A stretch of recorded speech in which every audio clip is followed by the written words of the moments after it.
Quando você fala, Paula, o medo que a gente tem de ter um apagão. A gente esquece várias coisas. Mas existe uma grande diferença entre você esquecer a chave de casa e onde você mora.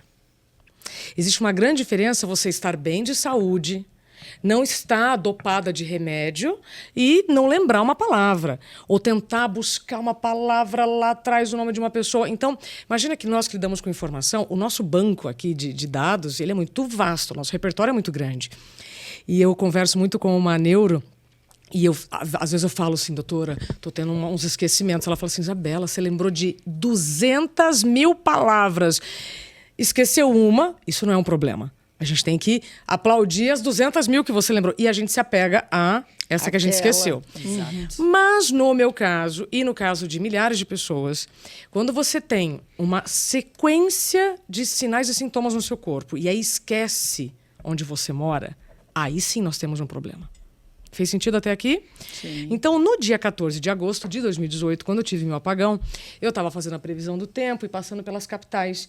Quando eu passo pelo Paraná, eu esqueço o nome da capital do meu estado. Então, é como se eu, aqui, vocês conversando comigo, e eu não conseguisse lembrar a palavra Curitiba. Isso é um detalhe que foi perceptível para aqueles mais atentos. Mas por dentro, o que eu sentia? Tá? Começando de cima para baixo. Visão turva, falta de ar, boca seca, um aperto no peito, dor no estômago, vontade de fazer número 1, número 2, número 3. Né? Como se, por cima, por baixo. Tudo. Quem já viveu isso sabe do que eu estou falando. Uma tremedeira nas pernas.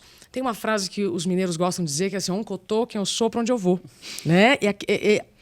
Foi exatamente assim, eu estava ao vivo. Eu não lembrei a palavra Curitiba e eu estava colapsando. Olhando para trás, eu sempre digo que teria sido muito melhor se eu tivesse desmaiado. Teria sido muito melhor. Se algo tivesse sangrado. Fisicamente. Visualmente. Por quê? Nós temos, e aí eu falo nós, seres humanos, temos a infeliz tendência de ignorar aquilo que a gente não vê, subestimar, desqualificar aquele que está reclamando de uma dor invisível.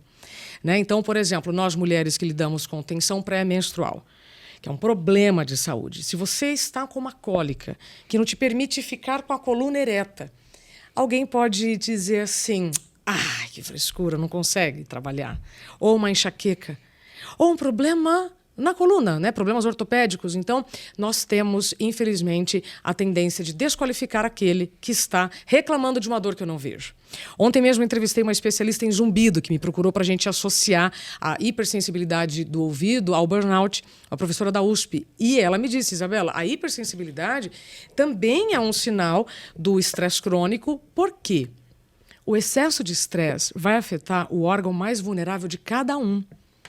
Então, eu começo o meu caminho para este apagão, que eu tive diagnóstico de burnout, 2 anos antes. Então, começou no meu órgão mais vulnerável, problema de estômago. Depois foi para o intestino. Depois foi para a pele. Depois foi para a circulação. E os meus hormônios todos desregulados. Então, eu demorei 2 anos, cheguei no burnout.